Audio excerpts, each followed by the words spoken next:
Hello, I'm Minash Ravinsky and this is Military Mind. Armed conflicts, defense and security, land, sea and air. We've got you covered. Overnight, Ukrainian drones struck an oil depot in Russia's Kursk region, causing at least 3 fuel tanks to catch fire. Almost 150 first responders were involved in putting out the blaze. No one was injured in the attack and the resulting fire. Earlier in the morning, the governor of the Kursk region claimed that air defenses in the area had intercepted 4 Ukrainian missiles. Now, on the front line, Ukrainian forces conducted a drone strike targeting a large ordnance dump in the eastern part of the industrial plant in central Vovchansk, indicating that Russian forces have likely seized the entirety of the facility. Fighting also continues near Khlyboki and elsewhere within Vovchansk. Meanwhile, heavy clashes are raging on in the eastern part of Chasiv Yar.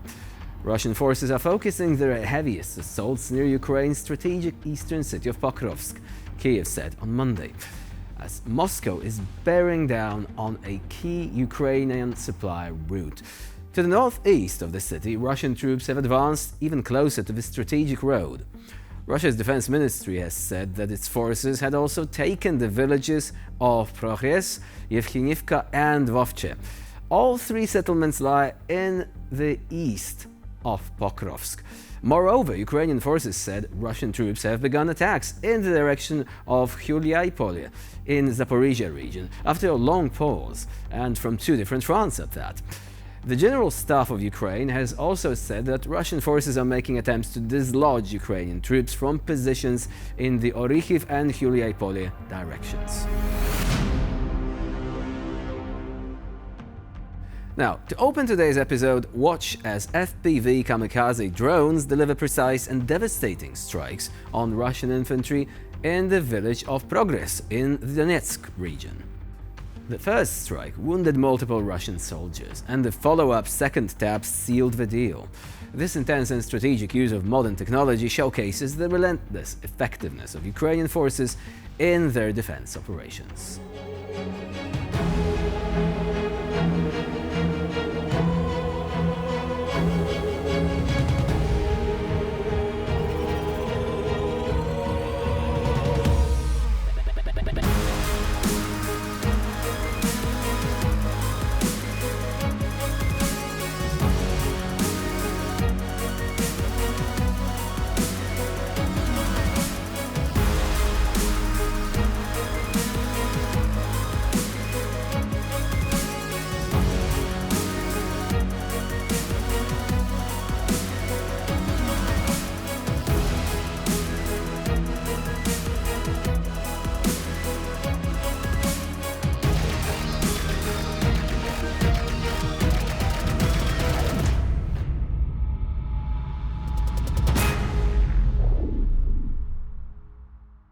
And now, a peek at our archives. A precision sniper shot hits a moving boat in windy conditions, and 3 Russian invaders never make it the last 10 meters to the dock.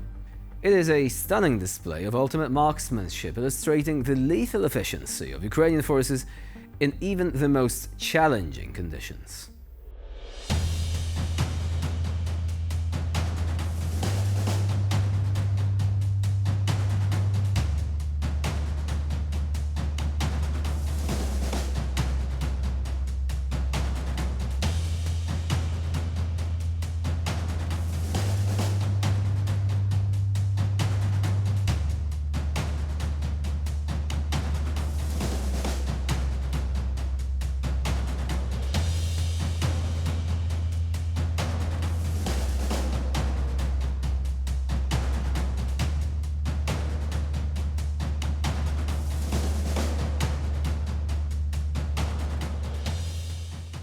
And that's not going to be the only Russian boat that will fall victim to the Ukrainian military prowess today.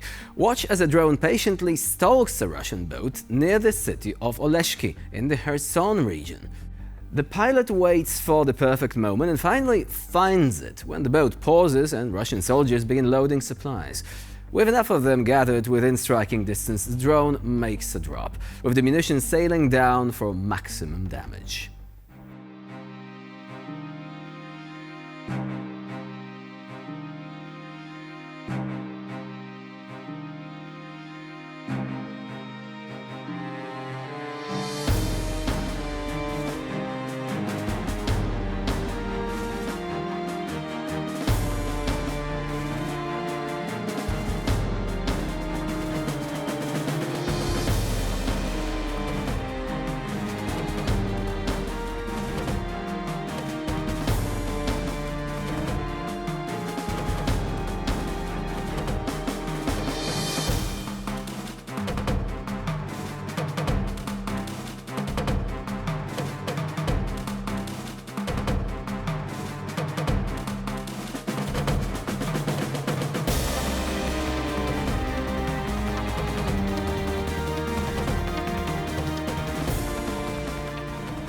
You have to agree, remarkable precision there. If this was a video game, you would have the Achievement Unlocked tab popping up in the corner of the screen. Death from above or something like that. Now, moving on, and we're going to experience some intense frontline action with the mortar crews of the 3rd Separate Assault Brigade as they engage in fierce combat in the Kharkiv region. With the Russians advancing, these skilled fighters load and fire their mortars with precision, aiming to obliterate Moscow's infantry before it can reach Ukrainian positions. This critical work of the mortar teams ensures that the Russians are stopped in their tracks, quite literally.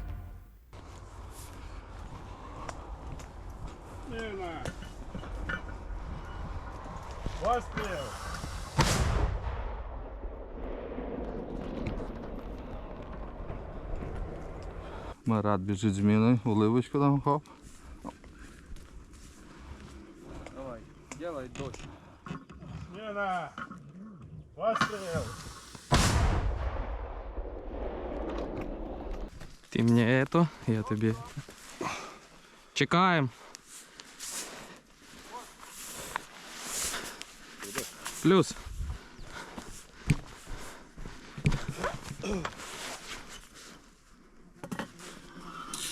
Мина. Пострел. Пострел! Смена! Пострел! Я в касті не можу вуха нормально прикрити. Що? В касті не можу вуха нормально прикрити. Така сама буде. Конфета якось. Каже той, в кого наушники на касті. О, командир прийшов. Скажи щось пару слов про нашу роботу. Ми кудись попали? Ви просто красавці. Принесли сьогодні утром смерть Пітера. Все, кінець зв'язку. We could have named this clip Mortar Combat, but we are not that cliched. Now, we're going to take a trip beyond Ukraine, a fair distance away in fact. In a recent escalation of violence in northern Mali, a convoy of Wagner Group mercenaries fell into an ambush set by Tuareg fighters, resulting in the death of at least 20 hired guns.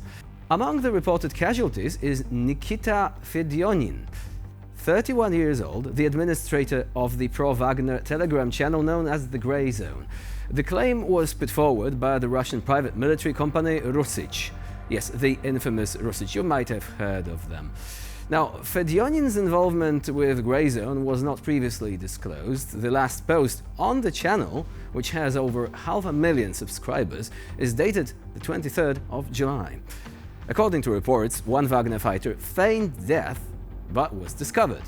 Later on, he detonated an explosive and attempted to fight back with a rock, leading to his immediate execution by the rebels.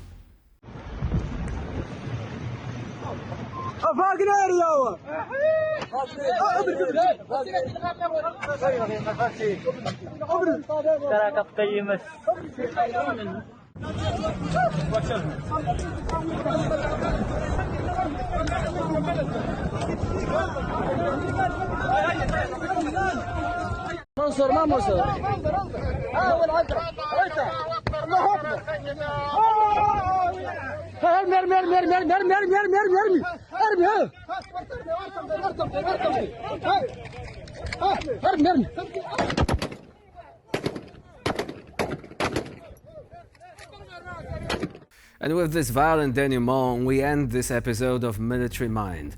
Please stay with us here on TVP World for more latest news and updates.